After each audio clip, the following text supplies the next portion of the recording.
Welcome to Patty's Place, the place where you can find comfort and understanding about grief, dementia, and caregiving. So pour yourself a cup of tea, coffee, or if it's been a really bad day, grab a glass of wine and let's sit and hopefully you find some comfort. So today I thought we would talk about how we can keep our loved ones close even when they're gone. I think it's important to stay close to our loved ones even when we are learning to adjust to life without them. And sometimes it's really hard to stay connected to them. Some days they feel so far away and the hurt is just unbearable. And all we can feel is how much we miss them. And that's okay.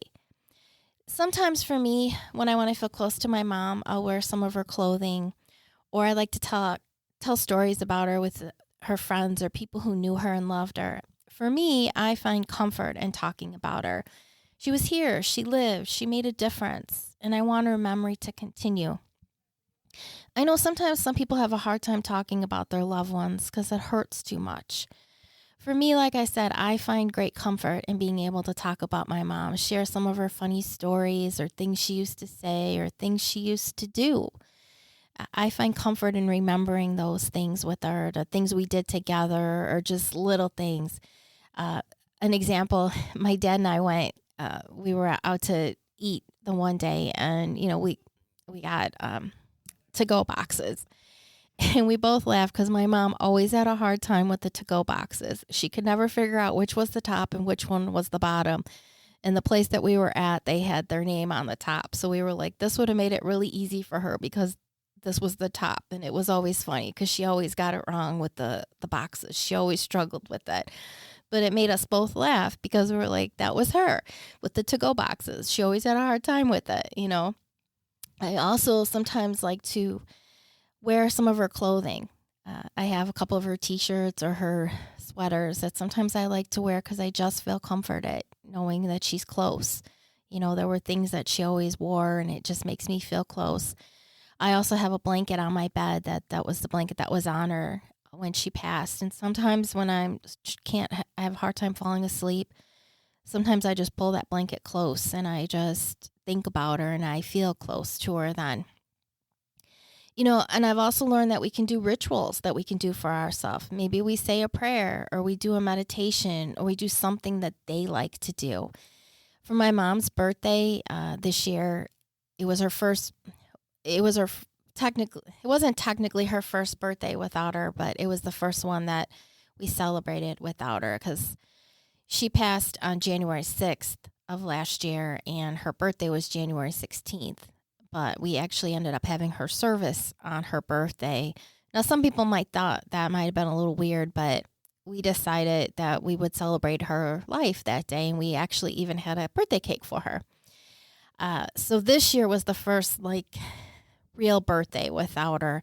So I went to a tea room with her friend and friends of the family, and my mom loved anything about tea, and she loved to learn about the tea rooms, and it was something she would have liked to do. And we had the best time because we had tea with her, and we had some of the little cakes and stuff, the tea cakes, because my mom always loved all that. And I felt really close to her. We felt like she was there with us as we were celebrating her birthday in a tea room. So maybe you do something that they always like to do, or go to a place that they always like to go to. For me, sometimes too, when I want to feel close to them, I will watch movies or shows about grief. And it might sound funny. You might be like, why do I want to watch something about that? But for me, I find comfort in seeing others experience the same thing as me. I don't feel so alone. I feel, sometimes I even learn something. I find that I find this comfort, this peace. Sometimes I cry. Sometimes I laugh. Some of my favorite movies about grief. There's one, I think it's a 2014 movie. It's called This Is Where I Leave You. It stars Jason Bateman and Jane Fonda and Tina Fey. And it's about a family whose father has died. And the father's last wish is for them to sit for Shiva. I just love this movie. I have watched this movie I don't know how many times. Because I think the more I think about it, I think it's because they show grief in so many different ways. And it shows how everyone deals with grief in a different way with it. there's laughter, there's tears, and it also, I think too, it shows how it addresses how life goes on even in the middle of your grief. Like, you can't control it. There are things that happen in the movie that they have to deal with. They're major things, but they're still grieving. And it talks about how sometimes you feel like you just can't cry. It addresses that, or you laugh, or you think about what life could have been or what should have been, and then it also addresses your family relationships and things like that. So for me, that one is a big one. I love that movie. I find great comfort in it, with it, because it's not a heavy. I guess in a way it's a heavy movie, but they address it in such a way where you find, for me, like I said, I find a lot of peace. Another really good movie about grief is called The Starling. It stars Melissa McCarthy and Chris O'Dowd, which, when you think of that, they're both comedians, so you think, oh, this is a funny movie. It's not a funny movie at all. I mean, there are some comedic aspects to it, but it's not. It's a very serious movie. I think why I like this movie, too, is that it addresses anger and grief, because a lot of times we don't like to talk about that. You know, some days you just feel angry about that your loved one is gone. So this movie does address that. It also addresses the helplessness and despair you feel, especially if your loved one had died suddenly. It really goes into a lot of details with that and how you feel and how you cope. It has a lot to do with coping, this particular movie, and what you can do, and different ways that come up and that. And so I've seen that movie several times as well, and I always feel good at the end about it. And they get the name from, because the starling is about a bird, and the bird plays a role in the movie. There's another one that Dan Levy did called Good Grief. That one's a good one too as well. For it, I've seen that one, I think, at least once. There's also another movie about loss. It's called Love Again. That one, it's a little bit different because it shows different types of loss. It is about a death, but it's also about breakup and heartache and stuff. And it's more on the romantic side, but it also shows you all the different ways you go through with grief and loss, and how it is such a roller coaster ride up and down with it. And it's got really good music in it too as well. So sometimes I find that I'll watch these things and I might feel bad, but then at the end I'm like, I feel better. If you're looking for a really good documentary about grief, there's one, they did it all about Christopher Reeves.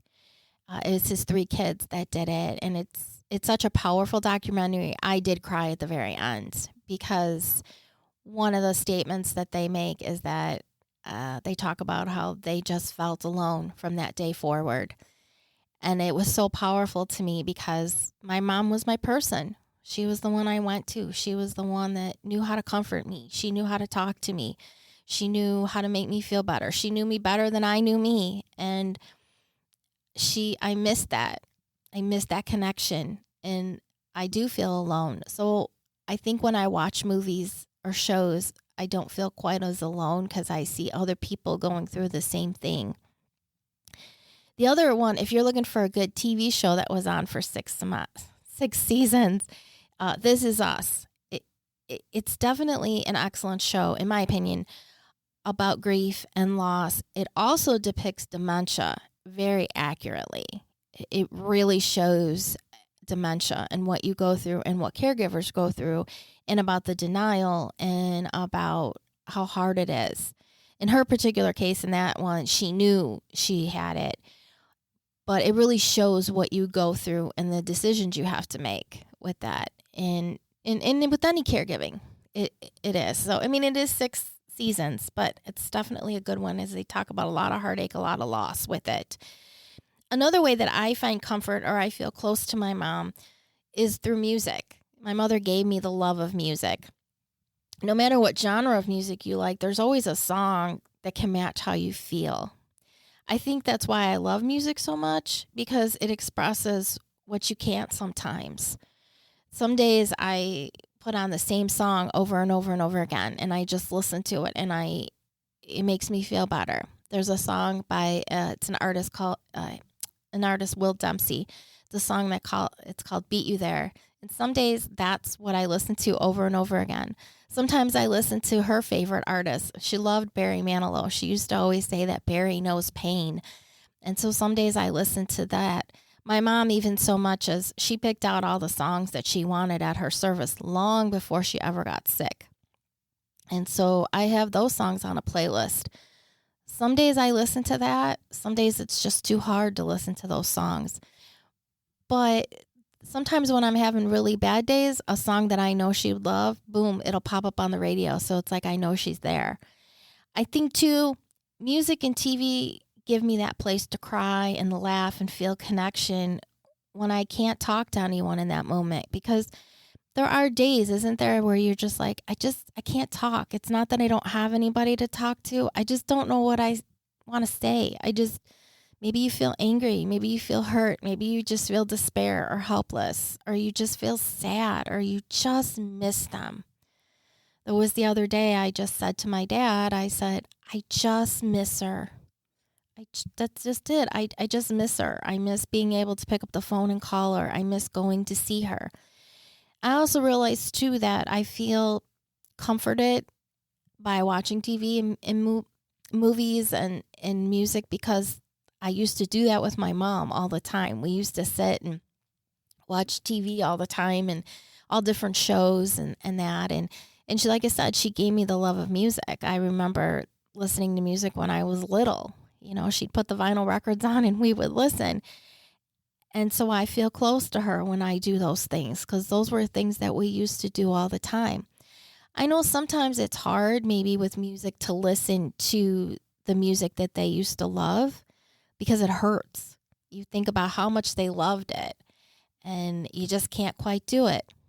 And that's okay because maybe there's going to come a day when you can listen to it or you can watch their favorite movie or their favorite TV show. You know, it might sound silly, like I just can't watch it right now. It hurts. That's okay. Acknowledge that.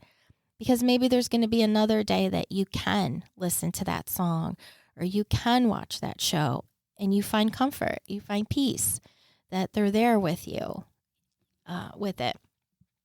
I think that the point today is that you have to find what makes you feel good about your loved one. Find the thing that honors them. Maybe you love taking pictures.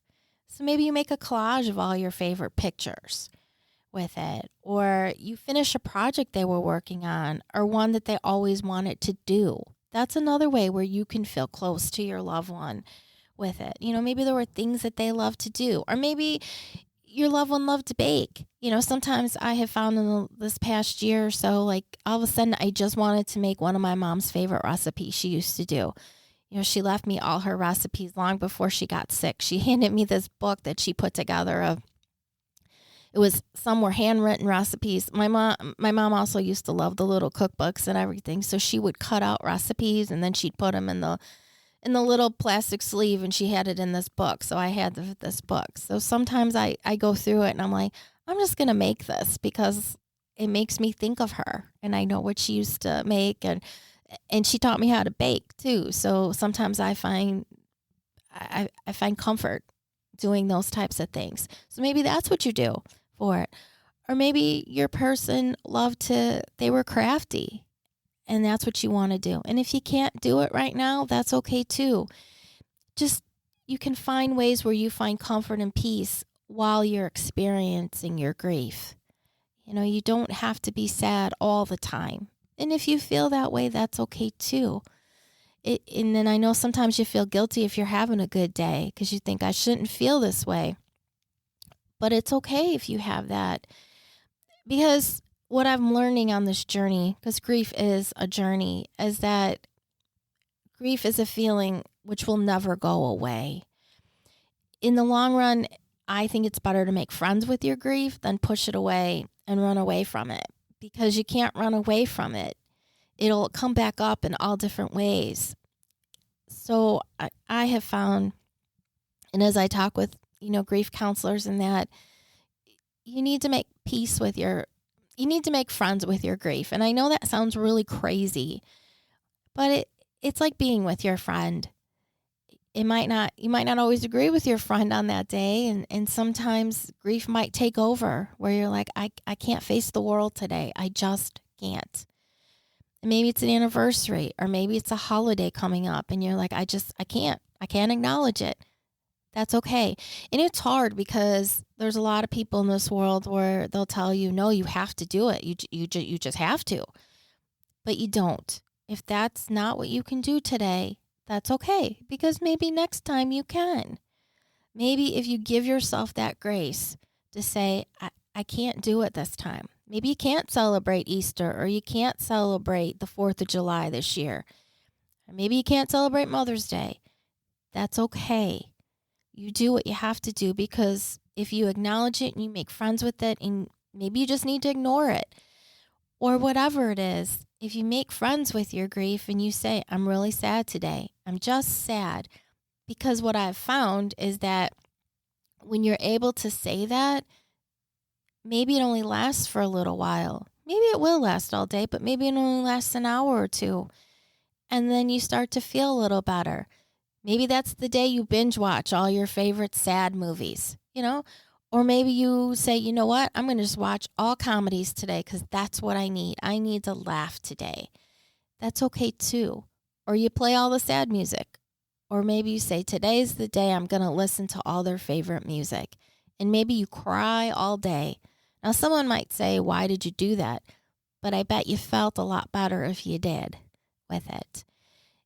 So the point being is that if you make peace with your grief, you make friends with your grief, because I don't know that you ever really, I think at some point you make peace with it, but it takes a long time to admit that grief's always going to be a part of your life, because your loved one was a part of your life. And just because they're physically not here anymore, it doesn't mean they're still not a part of your life. They're part of who you are. And that's where I think that honoring them is a way to make you happy as well. For me, I do this podcast to honor my mom, because she was always that person that people came and talked to. She was always that one, especially when people were sick or they were going through a rough time. She would listen, and she just kind of had that gift. And it's hard at times if you're doing something that you want to honor your loved one where other people might not understand. But you just have to, don't worry about what someone else says. If it brings you peace and it makes you feel close to your loved one, that's what's important. And it might change after a while, like maybe you put up all these pictures, and then after a few months or a few years, you go, you know what? I want to change it up. This is what I want to do. Or maybe you took that trip that they always wanted to take, and then you feel different now, and maybe you want to do something else. That's okay too. Because what I'm learning with all of this is that grief is a living, breathing, ever-changing emotion. It's never the same. It's the roller coaster ride. You're up and down and all around. And some days you handle the grief easier than others. Some days grief wins. And that's okay too. That's why I think it's important when you're able to find rituals, or you're able to find different things that make you feel at peace in that. And maybe it's too, maybe you do go to a support group and you find other people that you can talk to. Because as you find on this journey, not everyone will understand what you're going through. A lot of people think, there's these steps to grief and you just, boom, you should be over it by now. They don't want to talk about it. And it's hard because maybe you still need to talk about it. I mean, I know for me, I don't never want to stop talking about my mom. I just don't. It doesn't mean she was alive. Like I said, she lived, she breathed, she made a difference. I always want to talk about her or joke about the things that she did and stuff. It makes me feel good. And I know a lot of people have a hard time talking about that person, but that's on them. So sometimes you do have to seek out others that are going through what you're going through, because they understand and you can easily talk to them. And you need that. You need to be able to say, yes, I understand. I know what you're going through. I have a really good idea. And that's a bond that never really goes away when you find other people that feel and have gone through what you go through. And it's always hard, because we honor our loved ones right after they pass, but then people are like, you need to go right back to how it was. And it isn't. So that's why it's okay to find some private rituals that you may need to help them. And maybe it's something you light a candle in memory of them. Maybe that's what makes you feel good in that moment, to honor them. And it's okay I talk to my mom all the time, and that's okay. I mean, I know she's not here, but I still talk to her. I feel like she's still watching over me. She still give me signs with those types of things. So I think as we're traveling on this ever-changing roller coaster ride of grief, we need to just know that, like I said, it's a living, breathing, ever-changing emotion. And we need to find different ways that make us find comfort, make us find ways to honor our loved ones, and ways to stay connected to them on the days that we really feel like we need to with it. And it's okay. It's really okay if others don't understand. You have to do what makes you feel good in that moment, because it's hard.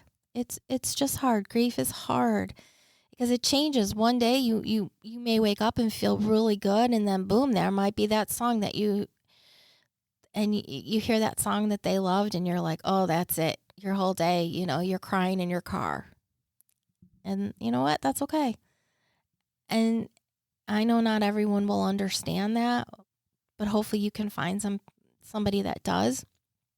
Or hopefully just listening to this will make you feel like, you know what? It's okay that I cried my eyes out in the car. It's okay. Because crying is cathartic, or angry, or that. So, maybe check out some of the movies or shows that I told you about, or music, if that's what you want. Or, hey, send me.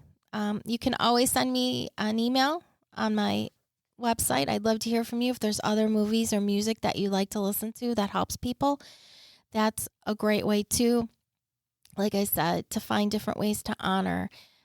It just made me think about it these days because, we have Easter and stuff like that coming up, and Mother's Day, and those are just hard days sometimes. But I think we're going to talk some more about that as we come up in the next few weeks here. So I hope you found some peace today. I hope you enjoyed your cup of tea or cup of coffee, or if it was a really bad day, a glass of wine. And I hope you find some comfort and know that you're not alone with this grief and your whole journey for that. And definitely send me an email if you have comments or things you want to learn about as well. So again, thank you for joining me here at Patty's Place.